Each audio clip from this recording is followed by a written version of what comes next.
Welcome to Guerrilla Discipleship. I'm one of your hosts today, Kevin Baker, I'm Tim Parker. and we are so glad to be with you. We haven't been together for a while. Tim shoved me out of the way, and he and Ann did some recordings together. But we're glad to be back together. And Tim and I have decided that what we would like to do is to talk with you about and just review with you some parables from the Scripture that Jesus told, and look at them from the point of view of disciple making. So we're going to tackle that for the next few weeks. Not sure exactly how many parables we're going to go through, but I'm going to read the parable of the sower out of Matthew 13, and then we'll have a little chat about it. Glad that you're here with us. Here's what Jesus says about this parable. He says, that same day, the Bible says, that same day Jesus went out of the house and sat by the lake.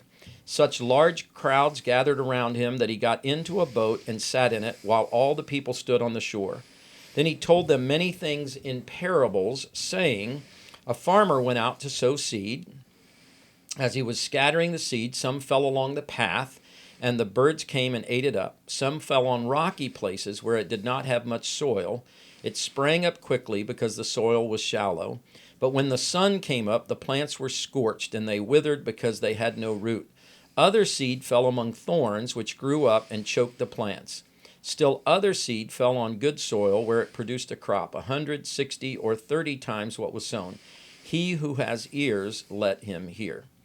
Now, all right, so we have a preaching expert here with us, Tim. So, Tim, you know what the interpretation of this is. He gives it a little bit later when the disciples say, could you just remind us of what that interpretation is? Yeah, most of the time when we talk about this, we see it as Jesus being the one. Not always the only interpretation, but as Jesus being the one who's casting out the seed, and there's seed that falls on the path, there's seed that falls on the rock, seed that falls on the weed, seed that falls on the good soil, Right. And we interpret it as those are kind of like the four soils of people's hearts. And when Jesus shares the good news, some people reject it altogether, and some people let it grow up and it becomes shallow roots, and then it can be scorched. Some people grow up with the weeds, and then it's hard to distinguish between what they really believe and what's good and what's bad. And then there's the good soil where it grows and it multiplies, what is that, 40, 60, 100-fold, Yeah. something like that. Yeah. And so we typically say there's different soils or different people's reception levels to hearing the good news of Jesus. Yeah, and so, exactly. Yeah. So this idea that the soils maybe represent our hearts, and the seed is the Word of God, and it comes in, as Tim said, it's being sown. And so one way to look at this, and maybe the way that a lot of us have interpreted this, is to ask ourselves, where do I think my heart is? What kind of soil is my heart? Again, just to remind you, probably none of you listening here are path hearts, because the seed was immediately removed and there was just no awareness of the gospel and the truth of the kingdom at all. But then those other three hearts, we all have to wrestle with the truth about where our hearts are. The rocky soil, if I remember correctly, Jesus said, when they heard the message, there was joy, but because there was no real soil there, it was just rocks, it just died out. It withered really quickly. The thorny soil, the soil, or the seed that was thrown in the soil, thorny soil, gets choked out by the worries of this life, by the pains and struggles and busyness of this life, and then, of course, the good soil doesn't seem to have any encumbrances to grow. And so one way to go at this is to ask yourself the question, where do I think my heart is? So what soil do you think you are? 1, 2, 3, or 4? And then maybe one question would be, what kind of soil would you like to be, and what would it take to get? How do you get from one soil to the next? If you were looking at that as a gardener and you were trying to figure out, what would it take for this soil to change? I mean, so that's how we often interpret the parable, and certainly it's very valid. It's looking at the parable from the point of putting ourselves in the place of the soil. But I think what we want to do is talk about it. What if we're the sower? Because Jesus was talking to a large crowd, but he was also talking to his disciples. He was talking to those who he was going to send out as seed sowers.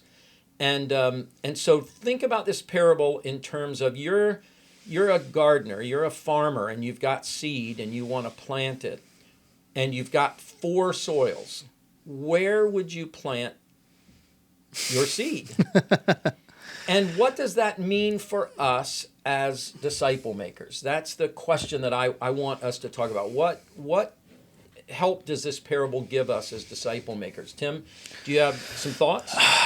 I'm maybe way out in left field right now, but I think of like I don't want to over analyze this as a theologian or anything, but I think about the ancient farming technique where you'd throw the seed. You didn't necessarily go and plant it intentionally in rows, and you didn't have combines and seed tillers. You just throw it in a field that was hopefully prepared, and you didn't really have a control over where that seed necessarily landed. And I think about disciple making is how when you share with someone, you don't know what soil they are. Right. And that was the first thing when you said, do you want to share? I know maybe not the direction we wanted to go, but you have no clue whether there's going to be a path or the rocks or the weeds or a good soil.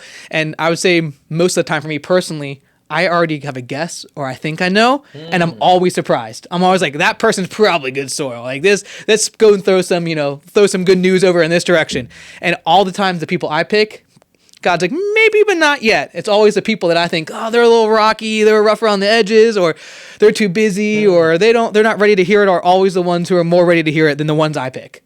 And so I think it's the struggles that we have no clue and how people are going to receive it. And so it's our job to have those spiritual conversations and present the gospel in loving, gracious, discovery ways with everyone, because you have no clue what that soil looks like underneath the surface. And I think that's a lesson for me that I have to constantly remind myself of. Yeah, I mean, I love that because it says in verse 4, as the farmer goes out to sow his seed, he scattered the seed, and it basically seems to indicate that at least in the parable, as sowers, we sow broadly, we sow widely, we don't try to figure out what the type of soil is. We just sow everywhere we can. And we understand that some of it is going to land on different kinds of soil. And, I love what you said there, Tim, that you look and say, I think you're kind of this kind of person, and maybe right and maybe wrong.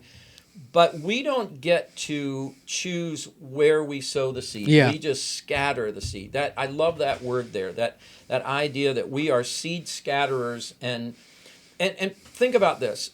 As we're living a Shema lifestyle, we've talked about that, as we're doing acts of kindness in order to show kindness to those around us, as we're making statements about God's kingdom, we don't know who we're going to meet.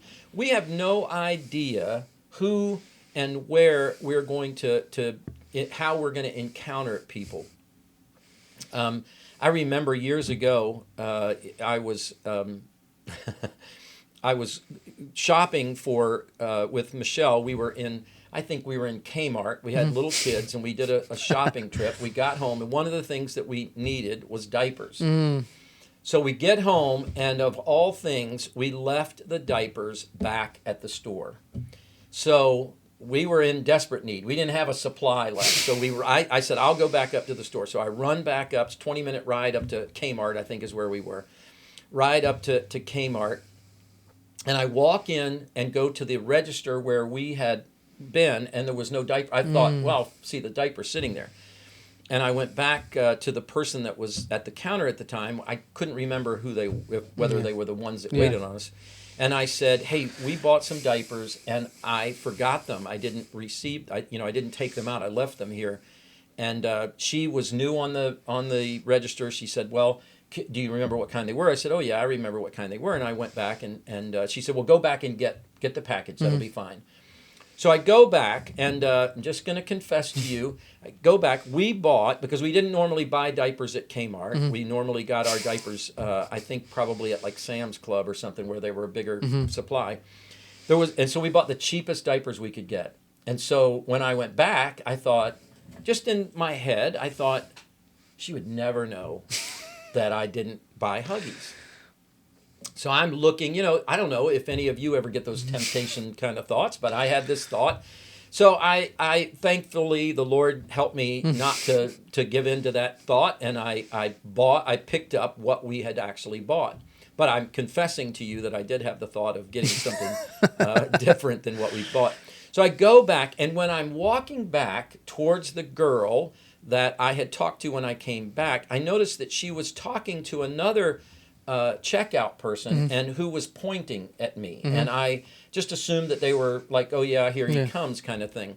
Well, when I got closer, what I realized is the person that this checkout clerk was talking to was a member of our church who also apparently worked at that store that I didn't know. Yeah. And when I walked up, this is what I was greeted with. The person who was a member of our church said, yeah, I was just telling this cashier that you were the pastor of my church and that you could be trusted to go back, that you would not be telling a story and that you could be trusted to go back and get it. And I just thought, oh my goodness, God. My point of that is that's the way we scatter seed. It's the way we live our lives. It's the actions that we take. We never know who's listening, who's watching, where God's going to expose something about his kingdom in us or through us to the world. And so we think of intentionally scattering seed like, oh, I'm out preaching on the corner. You're scattering seed when you go out and live your life. You're scattering seed that says, hey, it's okay to get drunk, or you're scattering seed that says, hey, it's okay to lie, or it's okay to treat my spouse this way, or it's okay to worry, or what. You're just scattering seed by the way that you live. Jesus scattered seed everywhere he went. His lifestyle was actually the method of his seed planting. So, as a disciple maker, as Tim said, we don't know what kind of soil our life is impacting. But we do know that we hope for good soil. So, Tim, let me ask another question. Uh-oh. What would you do if you were? Let me go back to more your picture of a first century farmer that goes out and he's scattering his seed on a field out there, and he notices that some thorn. This was thorny, and there is some weed. There's some seed that's coming up. What would you do? I think the next time you scatter seed, you go to the place where it's growing well, or the next year, and you go back and return there, or you stop throwing the seed in the spot where it's not, or even you start preparing the soil a little bit better and saying, man, I need to take some of these rocks out. It didn't really do really well over here.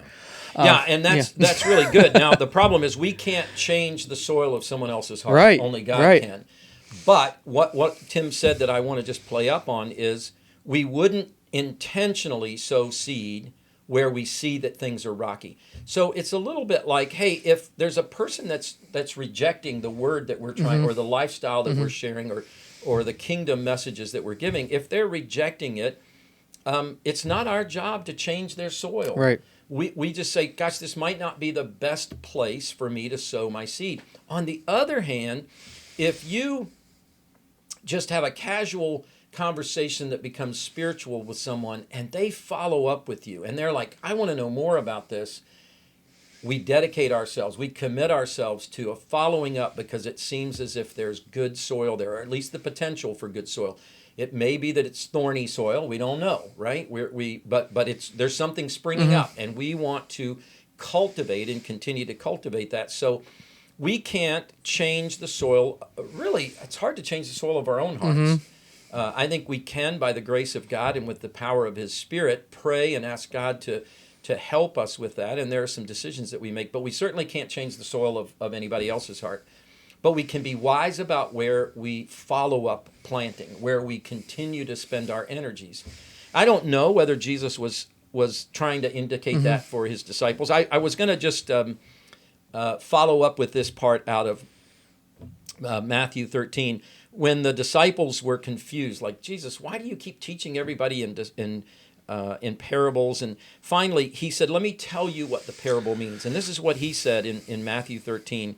He said, listen then to what the parable of the sower means. When anyone hears the message about the kingdom and does not understand it, the evil one comes and snatches away what was sown in his heart. This is the seed sown along the path.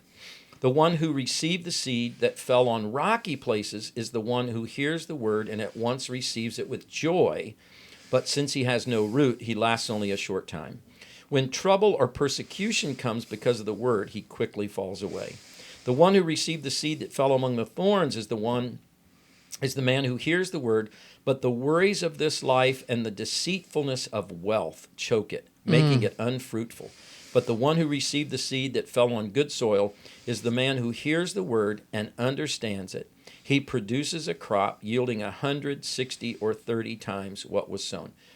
So that's another interesting point of this, is that even if we were only dealing with good soil people, and even if my heart is good soil and Tim's heart's good soil, well, Tim might be yielding 100-fold and I'm only yielding 30-fold. We're still good soil. Mm-hmm. We're both good soil. Hey, just different soil produces different crops. So I'm not only looking at my own life, and I can't compare. I can't get on to this place where I'm saying, well, I must not be doing everything right because I'm not producing as much as Tim is.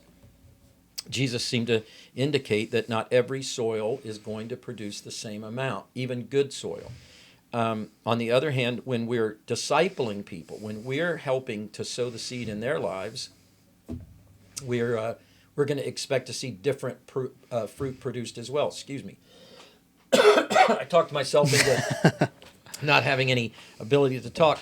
Tim, go ahead. All I want to add is that when I look at this passage, it reminds me that good soil multiplies. It doesn't necessarily matter if it's 30, 60, or 100. Jesus kind of says, I don't really care if it's 30, 60, or 100. He doesn't even focus on the numbers, I don't think. I think it's just kind of an example. It's just that it's going to multiply. If there is a good soil to receive the seed, there's going to be multiplication, and it's going to be at high levels. It's going to be some sort of fruit when it happens. It's not addition. Right, it's not addition, and it's fruitfulness, and it's multiplicative, whereas sometimes, I don't know, as a pastor or as a person, sometimes we try to make things fruitful by addition in the rocky and the weeds, and we keep planting because we feel like there's something there, and there might be fruit. It just might not be multiplicative, and we're banging our heads against the rocks in the soil trying to make it do something, and we're not spending enough attention, enough time in the soil. And so I just like that there's that multiplication factor there. And I think it feels to me like sometimes when I look at our culture, the Western culture, that so many of the people, even in our churches, the truth are third soil people. Mm-hmm. Because those are the ones that the worries of this life and the deceitfulness of wealth choke it. I love that, deceitfulness of wealth. Wealth lies to us and says, if you have more of me, you'll be happy. If you have more of me, you'll be content. If you have more of me, your problems will go away. It's all a lie. Money doesn't solve problems. I mean, it can solve some basic problems, like I don't have anything to eat, but it's deceitful in the way that it works. Mm-hmm. And so, going back to where's my heart, if I determine that my heart is a third soil heart, I think I can ask the wonderful gardener, who I think is the Father, to come and help me with the weeds, help me with those worries that are choking out obedience to Him, and help me with that unbelievable fight that I have about materialism and the wealth that this culture just seems to seek after all the time. And we're all susceptible to that. It's not like, oh my gosh, pastors aren't susceptible to that, or the truth is the deceitfulness of wealth is something all of us have to be continually working on and saying, God, help me with this. So I think there's wonderful ways to look at this parable, as we've said, from both the point of view of where's my heart, but also if I'm going to be a sower, if I'm going to be one of those disciple makers, then I want to see multiplication. And that's one of the key components that God seems to love, multiplication. Tim, you got anything else to wrap this up? No, I'm excited to see what other parables we have upcoming here. I am too. Hey, thanks so much for being a part of Guerrilla Discipleship. It's good to be back with you, Tim. Thanks for helping to get all this explained out. As always, if you have comments, you can make them in here, or you can email me at kbaker@oakdale.church. Or tparker@oakdale.church. Thanks so much for being a part of this. God bless you, and we'll see you next week.